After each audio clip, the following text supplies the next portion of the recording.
शंकर भगवान को चावल का दाना चढ़ाना चाहिए कि नहीं चाहिए?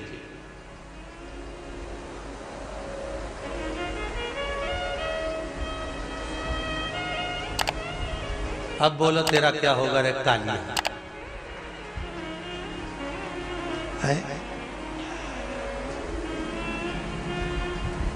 चलो ठीक है।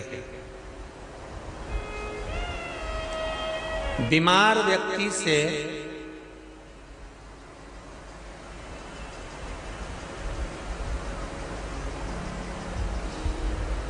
कोई बीमार व्यक्ति है, बहुत रोगीला, उसको बहुत रोग है, शुगर है, बीपी है, थायराइड है, सब कुछ है उसको,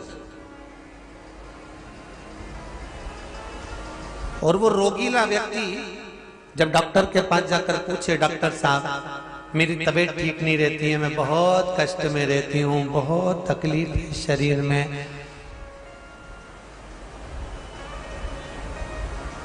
और अभी सावन का महीने का व्रत आ रहा है डॉक्टर साहब, 1 महीना में व्रत करती थी पहले, करूं कि नहीं करूं? तो डॉक्टर साहब क्या बोलेंगे? बोलते जाओ जरा जम के।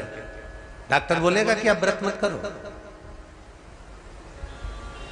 डॉक्टर एक बात कहेंगे, शरीर स्वस्थ रखना है, व्रत बाद में हो जाएगा, अगले वर्ष कर लेना, पर अभी शरीर को सही रखने के लिए दोनों समय अच्छे पेट भरकर सात्विक भोजन करो और अपने शरीर को ठीक करो। सात्विक भोजन अपने शरीर को, व्रत बाद में भी हो जाए, अगले वर्ष हो जाए।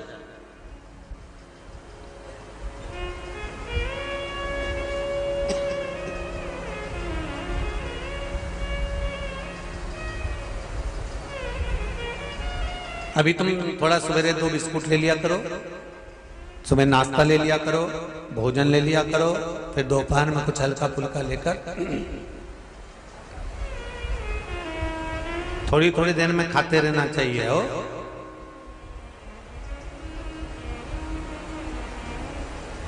थोड़ा थोड़ा खाओ, थोड़ी थोड़ी देर में खाओ, एक साथ सुरसा जैसे मत निपटा जाए, थोड़ा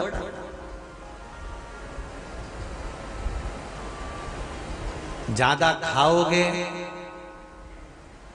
और ज्यादा कमाओगे तो दूसरों को कष्ट नहीं होगा, कष्ट खुद को होगा। ज्यादा खाओगे अपाच्य हो जाएगा, रात की नींद उड़ जाएगी, शरीर में अच्छा नहीं लगेगा। ज्यादा कमाओगे, रात की नींद उड़ जाएगी, दुनिया की दृष्टि तुम पर पड़ जाएगी और तुम्हारी रातों की नींद चली जाएगी। कमाओ भी उतना जितना खर्च कर सको और खाओ भी उतना जितना पचा सको। अति सर्वस्व वर्जक। डॉक्टर कहेंगे ये तुम्हारा व्रत जो है ना अगले साल कर लेना, इस साल मत करिए, इस साल तो आराम से भोजन वोजन करो तुम लोग, बढ़िया प्रेम से खाओ पिए। तो उसी तरह किसी ने पूछा कि चावल का दाना एकादशी पर भगवान शंकर को चढ़ा सकते हैं, चावल का दाना शंकर जी को चढ़ाते क्यों है, पहले तो वो समझ लो।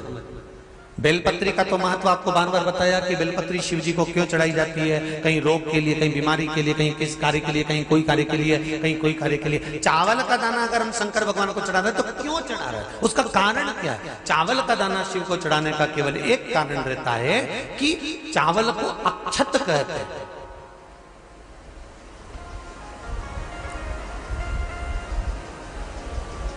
अक्षत का मतलब होता है अक्षय।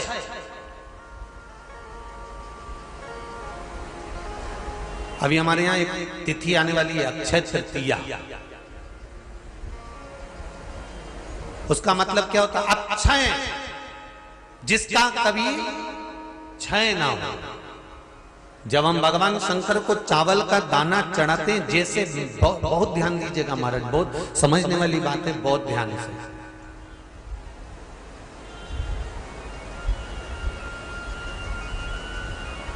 चावल का दाना हमारे मस्तक पर तिलक करने के बाद पंडित जी क्यों लगाते हैं कि भगवान जैसा समय आज चल रहा है, आप पूजन कर रहे हो, पाठ कर रहे हो, दान कर रहे हो, पुण्य कर रहे हो, सत्कर्म कर रहे हो, भजन कर रहे हो, मेरा देव अधिदेव महादेव, मेरा नारायण, मेरा सत्यनारायण भगवान, मेरा राम जी, मेरा विष्णु जी, मेरा भागवत मैया, मेरी रामायण मैया, ब्राह्मण मस्तक पर तिलक लगाने के बाद चावल इसलिए लगाता है कि जैसा समय आज चल रहा है, भगवान तुमको ऐसा ही समय बनाकर रखे और तुम ऐसे ही चार चांद लगाते रहो, दान पुण्य संकीर्तन करते रहो, इसलिए मस्तक पर चावल का दाना लगाया जाए।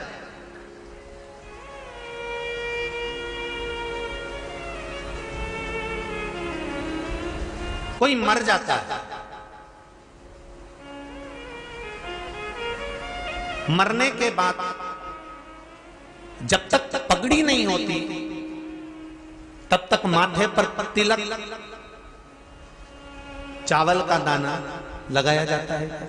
जम के बोलो जरा, नहीं लगाते। किसी पंडित जी से पूछो, ब्राह्मण देवता से पूछो, ब्राह्मण देवता ये कोई मर गया और हमारा तो नियम है कि हम सिर पे तिलक लगाते हैं, चावल लगाते हैं, या पंडित जी से हम तिलक लगवाते हैं, मंदिर जाते हैं तो मंदिर में जाके तिलक लगवा के हम चावल का दाना लगवाते हैं, क्यों नहीं लगाते? उसका कारण क्या है? जब किसी के मरने के बाद 10 दिन तक 12 दिन तक मस्तक पर तिलक क्यों नहीं लगाया जाता? 10-12 दिन तक माथे पर तिलक या चावल क्यों नहीं लगाया जाता? उसका कारण है कि ये जो समय आया है, तुम्हारे यहाँ जो गमी हुई है, तुम्हारे यहाँ कोई मर गया है, तुम्हारे यहाँ किसी के प्राण छूट गए हैं, तो ब्राह्मण इसलिए तिलक नहीं लगाता आपको, इसलिए चावल का दाना नहीं लगाता कि ऐसा दिन भगवान अब ना लाए, इसको अमर ना करे, इसको अक्षय ना करे, इसको प्रबल ना करे।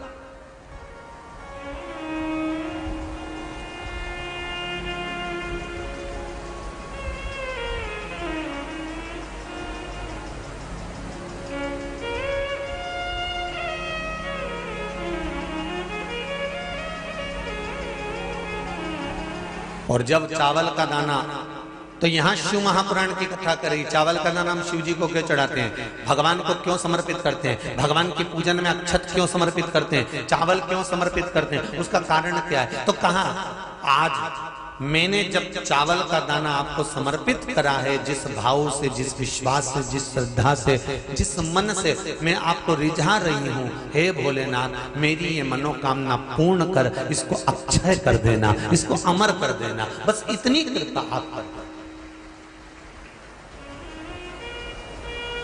अब किसी ने पूछा एकादशी के दिन चावल चढ़ाए कि नहीं चढ़ाए, तो यहां तो सीधी सीधी बात है,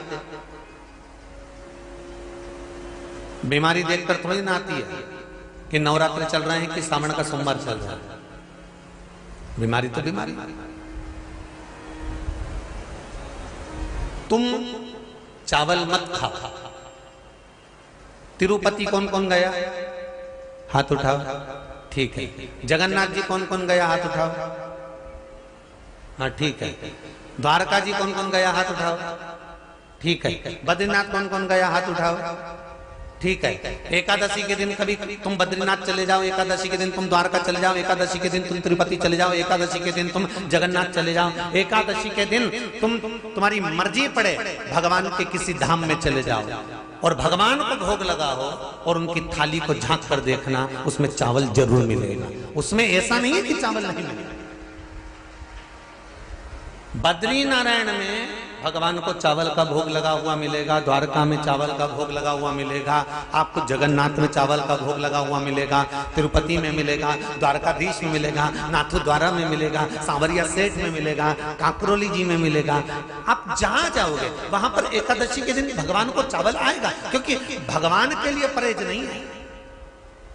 जो काम में डूबा हुआ है, जो आसक्ति में डूबा हुआ है, जो लोभ में डूबा हुआ है, जो वासनाओं में डूबा हुआ है, जो तृष्णा में डूबा हुआ है और जो माता के गर्भ से जन्म लिया, एकादशी के दिन चावल उसको नहीं खाना।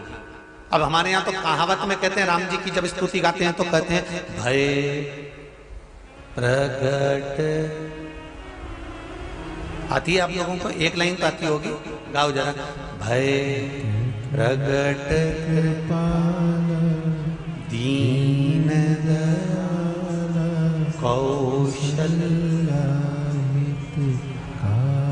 अब रामचरितमानस में कहा भय प्रगट कृपाला। प्रगट मतलब एकदम सामने आ गए। यहां लिखा है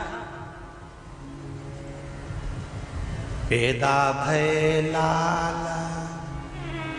अगर तुलसीदास जी लिखते तो जन्म लिया होता राम जी ने तो तुलसीदास बाबा लिख देते कि पैदा भय, माता के गर्भ से इनका जन्म हो। नहीं नहीं नहीं, यहाँ कहा भय प्रगट कृपाला दीन कौशल्या,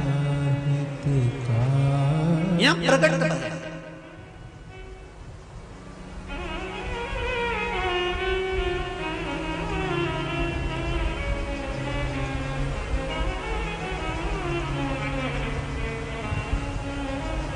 यूट्यूब पर स्कंद पुराण, अंधेरी मुंबई की माहेश्वरी समाज वाली एकादशी के माता पिता कौन है? सबसे पहले एकादशी का व्रत किसने रखा था?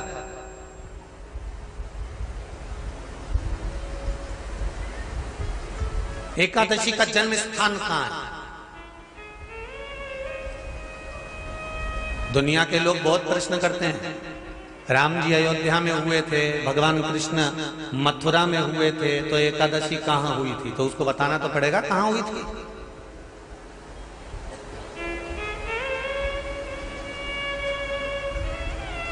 उसमें हमने वर्णन किया कि एकादशी के माता पिता कौन है, एकादशी का व्रत सबसे पहले किसने करा, एकादशी का जन्म कहां हुआ, एकादशी को क्यों चावल नहीं खाते, एकादशी के दूसरे दिन चावल का दाना खाना क्यों जरूरी है।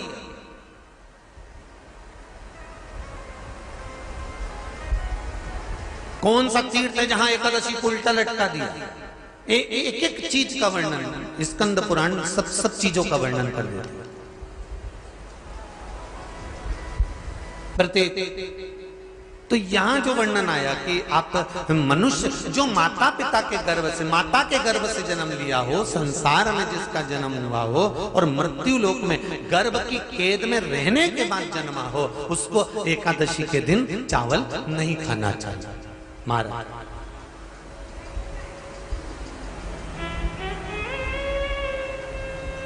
पर यहां शास्त्र ये नहीं कहता कि भगवान को चावल नहीं चढ़ाना चाहिए। यहाँ शास्त्र कहता है आप शिव जी को चाहे एकादशी हो, चाहे द्वादशी हो, चाहे प्रदोष हो, चाहे पूर्णिमा हो, चाहे अमावस्या हो, चावल का दाना आप भगवान शिव को समर्पित कर सकते हो। और ज्यादा नहीं, शंकर कभी ये नहीं कहते कि मुझे बहुत सारा चढ़ा। शंकर जी की कथा कहती है कितना, मात्र एक चावल का दाना। हम तो उनसे भी कहेंगे जो लोग कहते हैं ना कि हम आज हमारा सावन का महीना है तो आज हमें भगवान को 1.25 लाख बेलपत्र चढ़ाएंगे, तो कोई कहता हम 1000 बेलपत्र चढ़ाएंगे, तो कोई के हम 5000 चढ़ाएंगे, कोई के हम 50,000 चढ़ाएंगे। मेरा निवेदन केवल इतना है, तुम